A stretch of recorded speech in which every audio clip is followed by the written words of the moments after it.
बिस्मिल्लाहिर्रहमानिर्रहीम। Dear students, China की तरफ से जो स्कॉलरशिप है पाकिस्तानियों के लिए अनाउंस कर दी गई है। ये स्कॉलरशिप एचईसी की तरफ से अनाउंस की गई है, यानी कि पाकिस्तान की गवर्नमेंट और चाइना की गवर्नमेंट इन दोनों की तरफ से जो आपस में एक दूसरे को स्कॉलरशिप की लेन देन होती है, उस सिलसिले में इन्होंने अनाउंस कर दी है। एचईसी की वेबसाइट पर जाके आपको अप्लाई करना होगा। एक स्कॉलरशिप तो वो होती है जो आपने डायरेक्टली चाइना में अप्लाई करना होता है, यूनिवर्सिटियों में अप्लाई करना होता है, और एक ये है कि आपको जो पाकिस्तान के लिए अनाउंस होती है और एचईसी के थ्रू होती है, वो अनाउंसमेंट कर दी गई है। पहले इसमें हम देखते हैं कि क्या क्या है, आपको क्या क्या दिया जाएगा। हर चीज़ आपको, प्रोग्राम कौन से होंगे, एलिजिबिलिटी क्राइटेरिया और फाइनेंशियल जो कवरेज है वो कौन कौन से होगी, क्या क्या चीज़ें दी जाएंगी। फिर हम देखेंगे डॉक्यूमेंट कौन से रिक्वायर्ड हैं, और फिर हम देखेंगे कि अप्लाई कैसे करना है। इंतहाई आसान तरीका है, आपने एचईसी की वेबसाइट पर जाना है। जैसे ही आप एचईसी की वेबसाइट पर जाएंगे तो आपको ये चीज़ें सामने नज़र आएंगी।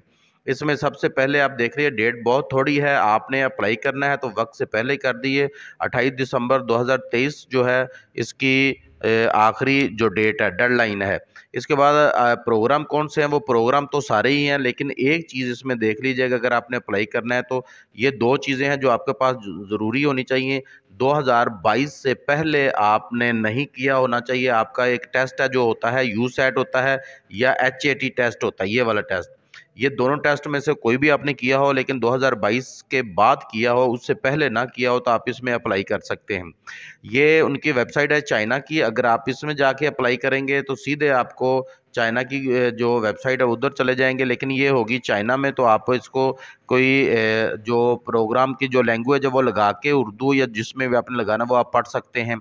लेकिन जो दूसरी असल चीज़ें हैं वो मैं आपको बता देता हूँ। जो अनाउंसमेंट की है वो आपको 2024 और 2025 के लिए ये अनाउंसमेंट है, चाइना स्कॉलरशिप की है। इसमें सारे प्रोग्राम होंगे, कौन कौन सी हैं वो आप अंडर ग्रेजुएशन सारे प्रोग्राम, अगर आपने एफए एफएससी वगैरह की हुई है तो उसके बाद कुछ भी आप करना चाहते हैं तो आप इसमें अप्लाई कर सकते हैं।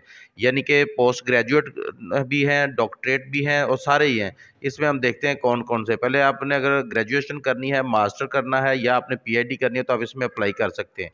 प्रोग्राम कौन कौन से ऑफर हो रहे हैं वो इसमें आप सारे प्रोग्राम है। मेजर जो है वो अंडर ग्रेजुएशन जो आपने जाना है तो आप इसमें चेक कर सकते हैं, देख सकते हैं। मास्टर डिग्री है और डॉक्टरेट है, यानी कि पीएचडी अगर आपने करनी है तो आप इसमें जा सकते हैं। इसको आप क्लिक करें। ये वीडियो लंबी ना हो इसलिए हम इसको देखेंगे नहीं है। कैटेगरी ये सारी है, इन तीनों में जो भी आप करना चाहते हैं वो सारा कुछ इसमें लिखा होगा। आप इनकी वेबसाइट पर जाके देख भी सकते हैं। उसके बाद एलिजिबिलिटी क्राइटेरिया की अगर हम बात करते हैं तो इसको ज़रा गौर से देख लीजिएगा। एलिजिबिलिटी क्राइटेरिया में सबसे पहले आपको पाकिस्तान या आज़ाद जम्मू एंड कश्मीर का आप हैं तो आप इसमें अप्लाई कर सकते हैं। और दूसरा ये कि आपकी जो मेडिकल रिपोर्ट होगी वो ठीक होनी चाहिए। मेडिकल आपका जो होगा, बड़ी प्रॉब्लम यानी कि बड़ी कोई आपको बीमारी नहीं होनी चाहिए। और उसके बाद जो डेट है उसी डेट के पहले ही आपने अप्लाई करना है। अप्लाई करने के लिए आपने क्या किया होना चाहिए, आपकी जो है एफए एफएससी आपने की हुई है तो आप इसमें अप्लाई कर सकते हैं।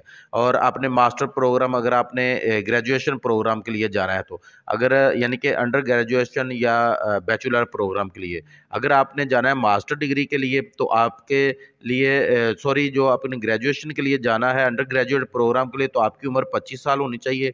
अगर आपने जो मास्टर के लिए जाना है तो 16 साल की आपकी एजुकेशन होनी चाहिए। 16 साल की यानी कि आपने 16 साल एजुकेशन मुकम्मल की और 35 साल से ज़्यादा उम्र आपकी नहीं होनी चाहिए। और इसी तरह अगर आपने एमफिल वगैरह के लिए जाना है तो एमफिल या पीएचडी आपने की हुई है, सॉरी एमफिल किया हो तो पीएचडी के लिए जा सकते हैं। लेकिन पीएचडी के लिए आपकी उम्र 17 या 18 साल की आपकी एजुकेशन होनी चाहिए और 40 साल से ज़्यादा आपकी उम्र नहीं होनी चाहिए।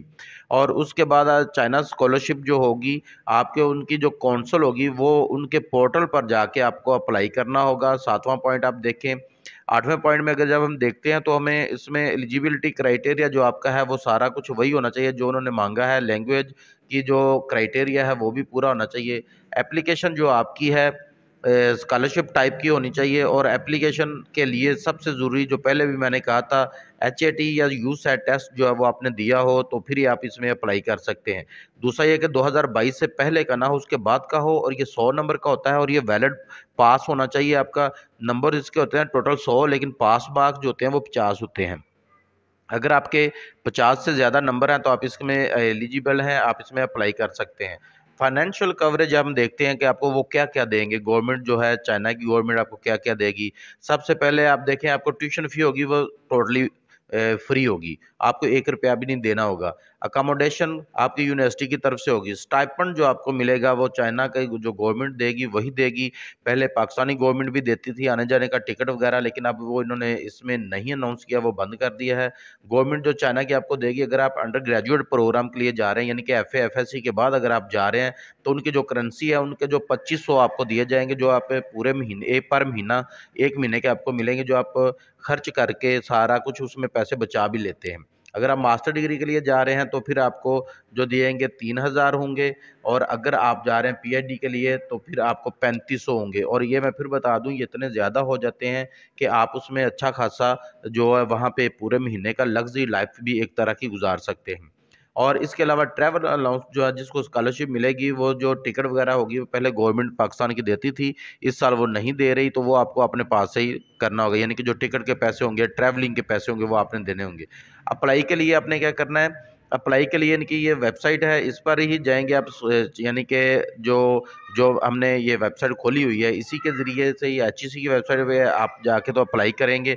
और 28 मैं पहले भी आपको बता चुका हूँ, 28 दिसंबर है, आपको 28 दिसंबर रात 12 बजे तक आप इसमें अप्लाई कर सकते हैं। और उसके लिए दूसरी चीज़ें ये सारी हैं, ये चीज़ें ज़रा पढ़ लीजिएगा, प्रोग्राम कौन-कौन से कैसे अप्लाई करना है, आपके डॉक्यूमेंट वगैरह कौन-कौन से हैं, वो देखते हैं कि वो कौन से हैं। बाकी ये चीज़ें एक दफ़ा पढ़ लीजिएगा, रीड आउट कर लीजिएगा, इसमें आपके लिए अप्लाई करने के लिए आसानी हो जाएगी। डॉक्यूमेंट के लिए तो आपके लिए चाहिए, किस चीज़ लिए जाना है आपने, वो आपके सारे डॉक्यूमेंट होना ज़रूरी है। सबसे पहले है कि आपके एप्लीकेशन है वो आपने साइन वगैरह की हो, जिस तरह एप्लीकेशन देते हैं वो आम तरीका है, ये कोई मुश्किल नहीं है। कॉपी एप्लीकेशन जो स्कॉलरशिप है चाइना की वो आपने देनी है, और उसके लिए आपके डॉक्यूमेंट जो है वो पूरे होने चाहिए, अटेस्टेड कॉपी होनी चाहिए सारी, जितनी भी आपने जो भी आपने करना है, जो आप कर रहे हैं आईबीसीसी से इक्विवेलेंट सर्टिफिकेट अगर आपने बनाए हैं तो वो भी आपको होना चाहिए, डोमिसाइल और बेफाम या सीएनआईसी आपका होना ज़रूरी है। उसके बाद अगर आपने स्टडी प्लान जो आपने करना है पीएचडी वालों के लिए, अगर पीएचडी आपने की हुई है तो पीएचडी के लिए जाना है तो फिर आपका स्टडी प्लान जो होता है, रिसर्च प्रपोजल जो होता है, वो सारा आपने बना के देना होगा, 200 वर्ड का, और इंग्लिश में होता है वो। और पीएचडी वगैरह के लिए ग्रेजुएशन, अंडर ग्रेजुएशन के लिए 500 का 500 सॉरी 200 होता है, 200 वर्ड का होना चाहिए। मास्टर डिग्री के लिए 500 और 800 वर्ड्स का होना चाहिए अगर आप पोस्ट ग्रेजुएट जा रहे हैं। तो लैंग्वेज आपकी प्रेफरेंस हो सकती है कौन सी, लेकिन उसके लिए फिर आपको आइट्स वगैरह, ये भी आप इसको पॉइंट को पूरा पढ़िएगा, आइट्स है, टॉफल है, एचएसके जो वगैरह वो भी आपने देने होते हैं। उसके बाद फिजिकल एग्ज़ाम होता है, ये आपका पाकिस्तान में ही होगा, उधर नहीं होगा, ये सारे आपको प्रोसीजर से गुजरना पड़ेगा। और फिर आपका जो ये पॉइंट आप ज़रूर पढ़ लीजिएगा, मैं पढ़ूँगा नहीं, लंबी ना बात हो जाए, 7वाँ, 8वां और 9वां, ये सारे पॉइंट आप ज़रूर इसको पढ़िएगा, रीड आउट कीजिएगा, और नीचे वाले वही एप्लीकेशन वगैरह देनी है आपने, तो उसके लिए जो आपके डॉक्यूमेंट हैं वो वेरीफाइड भी होने चाहिए, एचईसी के आपने वेरीफाई करवाने हैं, वेरीफाई करवाने के बाद आप उसके लिए फिर आप अप्लाई करेंगे। और चाहे वो आप ग्रेजुएशन के लिए जा रहे हैं, अंडर ग्रेजुएशन के लिए, या मास्टर या पीएचडी वगैरह के लिए, जिसके लिए भी जा रहे हैं, वो सारे आपको एचईसी के जब आप अप्लाई करते हैं तो वहाँ आपको ये दी जाएगी फैसिलिटी, आप वहीं से भी इसको अप्लाई भी कर सकते हैं। और डेडलाइन आप एक दफ़ा देख लें, ये डेडलाइन है, अप्लाई आपने इसी वेबसाइट के थ्रू करना है।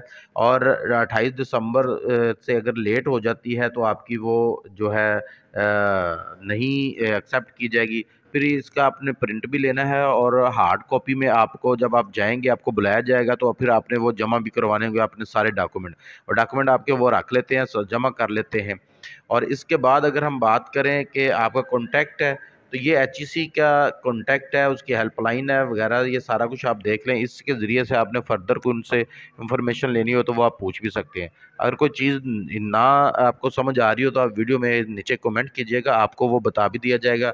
इसलिए कुछ चीज़ें मैंने छोड़ दी हैं ताकि वीडियो लंबी ना हो और आपके लिए बोरियत का सबब ना बने, इसलिए कुछ चीज़ें मैंने ज़्यादा पॉइंट आउट नहीं की।